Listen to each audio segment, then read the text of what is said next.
Matambudziko akatanga musi wandakaona mai vangu vachidzikiswa mugomba nedoves. Vatete, I was in form 2 and I felt defeated. Ini nevana vamai vangu takamira takabatana maoko.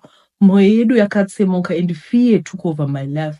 Amai vedu was our hero and hapana chinhu chinotyisa sekufutsira mubereki wako. Ko ramangwana redu raizovepi? Who was going to protect us? Nanyora nyaya iyi mushure mekunge ndaona nyaya makaposta sura. Isu tese tiri 4 were faced with the uncertainties. Baba ndivo vakatanga kufa kuma-90s. Gore ndi 2001. Nguva iyi vanhu vaidyiwa nechirwere ichi. It was a mystery and munhu aingopera achifamba vhudzi richierera. Amai vedu vakapera asi we had hope. We never knew kuti zvaizoperera murufu. I remember her last days. She had one prayer. Vana vangu vanosara nane.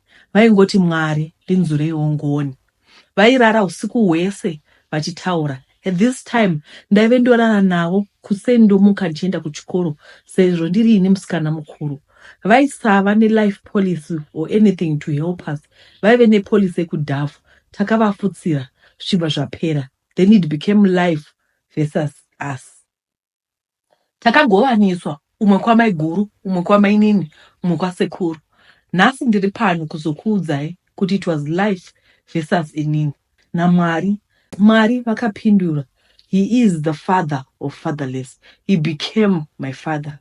Ndakanogara kwamai guru, yes, ndinoreva sisi vamai vangu. Vaive nevana vavo nemurume wavo. Ini ndakaziva nzvimbo yangu. First day ndakamuka chigadzira kuenda kuchikoro. Ndikatora 2 maslice, ndikaisa mulunchbox, ndikatora 2 ndikadya. Mai guru vakauya, vakati, zvamatopedza loaf rose, saka isu tichadyei. Tete, from the following day, food yaigara mubedroom yefirstborn yavo. Ndaizikanwa kuchikoro kuti ndaifenta everyday nenzara. Ndakasvika pakurega kudya chingwa nekuti chairamba chitaurwa kuti 4 slices dzandandatora dziya ndinenge ndichivapedzera chikafu ivo nevana vavo.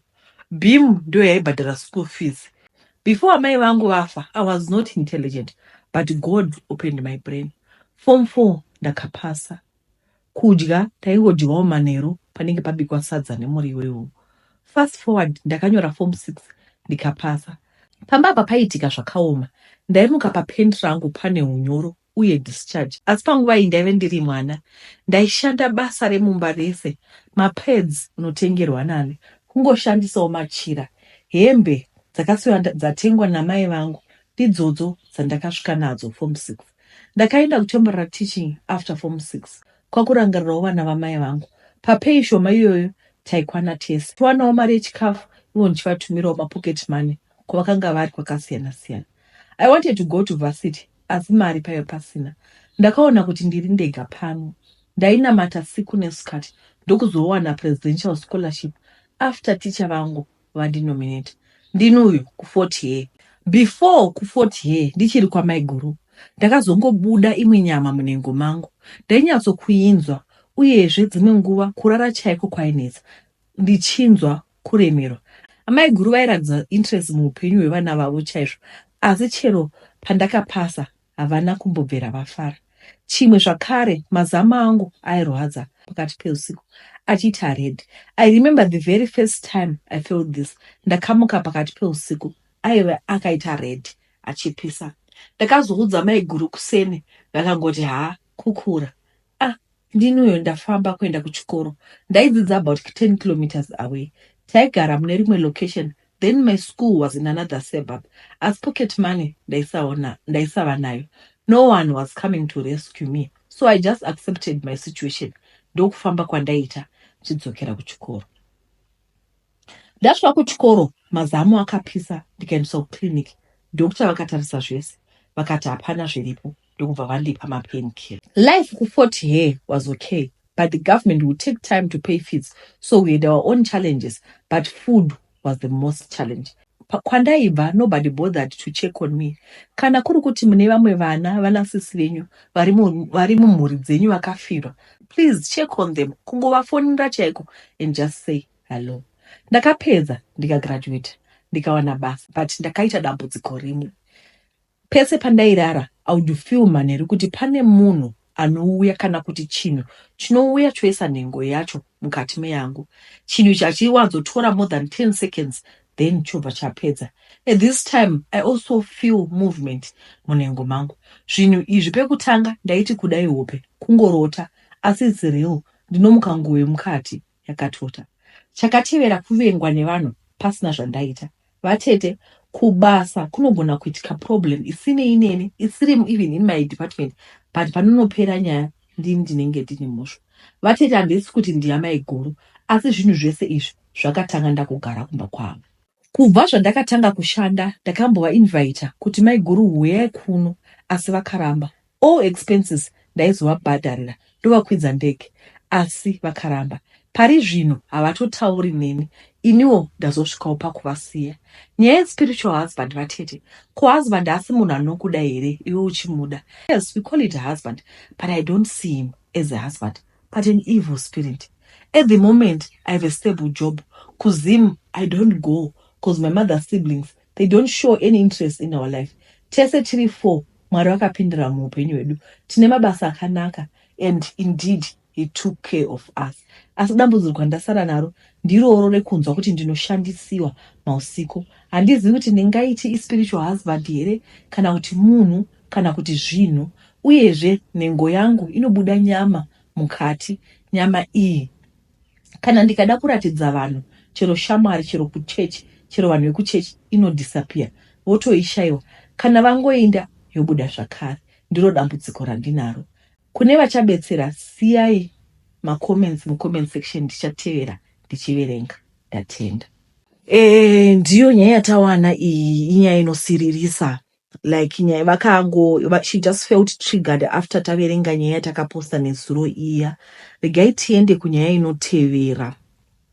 Iri kuti kudii, regai tione, handichaioni zvenyaya iripe. Chidhoma paboarding. Tete, ini ndiri boarding mistress. Dai ndisingatyi legal lawsuit, ndingadai ndangoti nemo nezita racho. Mametron acho haagari stereke.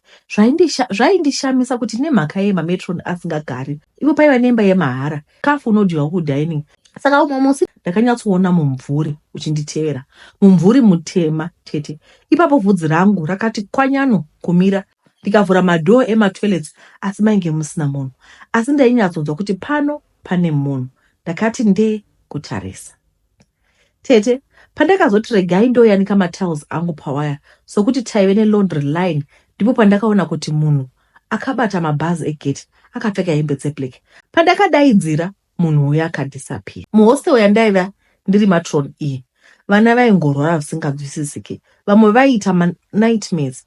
Vamwe vaiuya vachitsanangura kuti vanonzwa senge vakavata mid-air, mibhedha yavo yakasimudzwa. Tete, zvaiva zvakawanda kani. Ndakatora zvichimu zvevana ndikaenda nazvo kuadmin. Ndaiziva kuti vana ava vainge vasinganyepi, nokuti neniwo ndainge ndamboita encounter nacho chipoko paboarding. Vakuru vechikoro vakaramba nyaya, vakati vana vainge vane overactive imagination. Ndakataura kuti neniwo ndaive ndakaita brief encounter nacho chipoko ichi. Vakanditi ndikanzi ndidrowe chipoko chacho zvaikwanisika here. Ndakaona zvangu kuti vakuru vechikoro vaihwanda nemumwe chiripo chainge chariuraya zizi. Harifu mumhepo. Manheru kwaisavatika mupaseji ndichinzwa kuti mune vanhu vari kufamba zvine mutsindo, asi kutarira kwacho hauna chaunoona. Rimwe zuva ndiri paoff ndichifamba zvangu mumamisha ainge akatenderedza chikoro, ndakasangana naumwe baba, vakanditi makasimba here metron, ndimi munodai kugara mumba musina kuchenura. Baba vaiti kudii, vakabusa makutsenga mukana kusvika ndavanyengera, vakataura nyaya yavo. Mwana wangu ndino yava mumabhiridha akavaka hostera nyowani revasikana. Mukuvaka umu, pataivaka hostel iri, pana bhiridha 1 akadona, ndiye Pau, ndiye Sarai. Pakapedza baba ava, ndakaziva kuti vaisanyeba, nokuti paholiday pane maripots ekuti murumu 5 maivhurwa mawindo makuseni ovharwa manheru, zvichireva kuti chipoko chaitwa nemba yacho pachikoro apa, uye mweya wake wainge usina kuzorwa. Ndaizviziva mani kuti varidzi vechikoro vane zvavaiziva. Ndakazoresigna chinzvimbo ichi, chero vabereki vaitransfer vana vavo vachipera 1-1. Zvekuti ugare nemweya usina kuwana zororo tete, zvinotyisa, ko ukafunga kukudzipa kuhope. Hey, kumabhodhingi uko kune zvakawanda zvinoitika. Vedu vanhu vari kumabhodhingi tinoziva kuti even vanhu vakaenda kumabhodhingi tainzwa kuti kwai nhingi yadonha, kwai zvidhoma zvazoya muchechi. Vanhu vekumabhodhingi mbouyai guys, uyai kamumbotiudza nyaya dzenyu. Siyai nyaya dzenyu mucomment section umo tigodziverenga vanhu vekumabhodhingi. Zvii zvaiitika kubhodhingi uko? Hezvo kwai kune vamwe kune chidhoma chainingirikira chinovhura mawindo. Zvakaoma kani veduwe. Veduwe, inini ndaverenga nyaya yekutanga iya yanga anditi. Nyaya iyi ndangodzidza pakuti kana kuri kuti mumhuri menyu muna sisi venyu vakashayika kuti mwana wabhudhi vako vakashayika vakasiya vana, let's learn to check on those kids. Ngatingodzidza kuti muri right here, where are you? Can we learn to develop a relationship with those kids? Because vanenge vachitoda a mother figure or a father figure mupenyu hwavo. And iwewo sometimes unenge wadorasikirwa nesister yako, you be mourning your sister. Unotozopepuka dzatova 20 years later kuti ko vana varipi. So we need to open our eyes and take care of our kids. Vana vemasisters edu vana mabrothers edu. Vedu edu papera nyaya dzedu. Mangwana tinodzoka zvakare muva nezuva rakanaka, ndatenda. Bye bye.